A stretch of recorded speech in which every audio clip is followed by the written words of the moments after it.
Once upon a time there was a dear little girl who was loved by everyone who looked at her, but most of all by her grandmother, and there was nothing that she would not have given to the child. Once she gave her a little cap of red velvet, which suited her so well that she would never wear anything else, so she was always called Little Red Cap. One day her mother said to her, "Come, Little Red Cap, here is a piece of cake and a bottle of wine. Take them to your grandmother. She is ill and weak, and they will do her good. Set out before it gets hot, and when you are going, walk nicely and quietly, and do not run off the path, or you may fall and break the bottle, and then your grandmother will get nothing. And when you go into her room, don't forget to say, 'Good morning,' and don't peep into every corner before you do it." "I will take great care," said Little Red Cap to her mother, and gave her hand on it. The grandmother lived out in the wood, half a league from the village, and just as Little Red Cap entered the wood, a wolf met her. Red Cap did not know what a wicked creature he was, and was not at all afraid of him. "Good day, Little Red Cap," said he. "Thank you kindly, wolf." "Whither away so early, Little Red Cap?" "To my grandmother's." "What have you got in your apron?" "Cake and wine. Yesterday was baking day, so poor sick grandmother is to have something good, to make her stronger." "Where does your grandmother live, Little Red Cap?" "A good quarter of a league farther on in the wood. Her house stands under the 3 large oak trees. The nut trees are just below." "You surely must know it," replied Little Red Cap. The wolf thought to himself, "What a tender young creature! What a nice plump mouthful! She will be better to eat than the old woman. I must act craftily, so as to catch both." So he walked for a short time by the side of Little Red Cap, and then he said, "See, Little Red Cap, how pretty the flowers are about here. Why do you not look round? I believe, too, that you do not hear how sweetly the little birds are singing. You walk gravely along as if you were going to school, while everything else out here in the wood is merry." Little Red Cap raised her eyes, and when she saw the sunbeams dancing here and there through the trees and pretty flowers growing everywhere, she thought, "Suppose I take grandmother a fresh nosegay? That would please her too. It is so early in the day that I shall still get there in good time." And so she ran from the path into the wood to look for flowers. And whenever she had picked one, she fancied that she saw a still prettier one farther on, and ran after it, and so got deeper and deeper into the wood. Meanwhile the wolf ran straight to the grandmother's house and knocked at the door.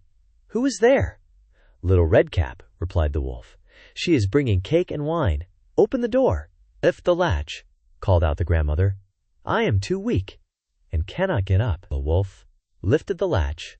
The door sprang open, and without saying a word he went straight to the grandmother's bed and devoured her. Then he put on her clothes, dressed himself in her cap, laid himself in bed, and drew the curtains. Little Red Cap, however, had been running about picking flowers, and when she had gathered so many that she could carry no more, she remembered her grandmother, and set out on the way to her. She was surprised to find the cottage door standing open, and when she went into the room, she had such a strange feeling that she said to herself, "Oh dear, how uneasy I feel today, and at other times I like being with grandmother so much." She called out, "Good morning," but received no answer. So she went to the bed and drew back the curtains. There lay her grandmother, with her cap pulled far over her face, and looking very strange. "Oh, grandmother," she said, "what big ears you have." "The better to hear you with, my child," was the reply. "But grandmother, what big eyes you have," she said. "The better to see you with, my dear." "But grandmother, what large hands you have, the better to hug you with." "Oh, but grandmother, what a terrible big mouth you have, the better to eat you with." And scarcely had the wolf said this, than with one bound he was out of bed and swallowed up Red Cap. The wolf had appeased his appetite. He lay down again in the bed, fell asleep, and began to snore very loud. The huntsman was just passing the house, and thought to himself, "How the old woman is snoring! I must just see if she wants anything." So he went into the room, and when he came to the bed, he saw that the wolf was lying in it. "Do I find you here, you old sinner?" said he. "I have long sought you." Then just as he was going to fire at him, it occurred to him that the wolf might have devoured the grandmother, and that she might still be saved. So he did not fire, but took a pair of scissors, and began to cut open the stomach of the sleeping wolf.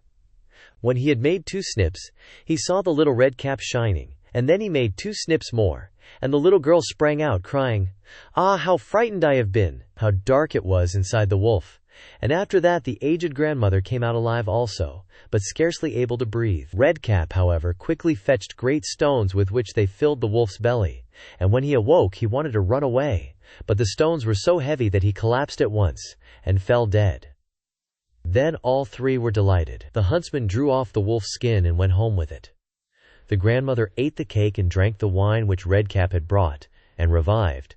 But Redcap thought to herself, "As long as I live, I will never by myself leave the path, to run into the wood, when my mother has forbidden me to do so." It also related that once, when Redcap was again taking cakes to the old grandmother, another wolf spoke to her, and tried to entice her from the path.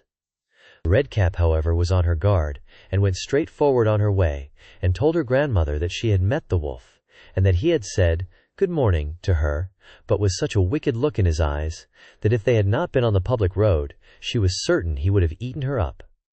"Well," said the grandmother, "we will shut the door, that he may not come in." Soon afterwards the wolf knocked and cried, "Open the door, grandmother, I am little Redcap, and am bringing you some cakes." But they did not speak, or open the door, so the greybeard stole twice or thrice round the house, and at last jumped on the roof, intending to wait until Redcap went home in the evening, and then to steal after her and devour her in the darkness. But the grandmother saw what was in his thoughts. In front of the house was a great stone trough, so she said to the child, "Take the pail, Redcap. I made some sausages yesterday, so carry the water in which I boiled them to the trough." Redcap carried until the great trough was quite full. Then the smell of the sausages reached the wolf, and he sniffed and peeped down, and at last stretched out his neck so far that he could no longer keep his footing, and began to slip, and slipped down from the roof straight into the great trough, and was drowned. But Redcap went joyously home, and no one ever did anything to harm her again.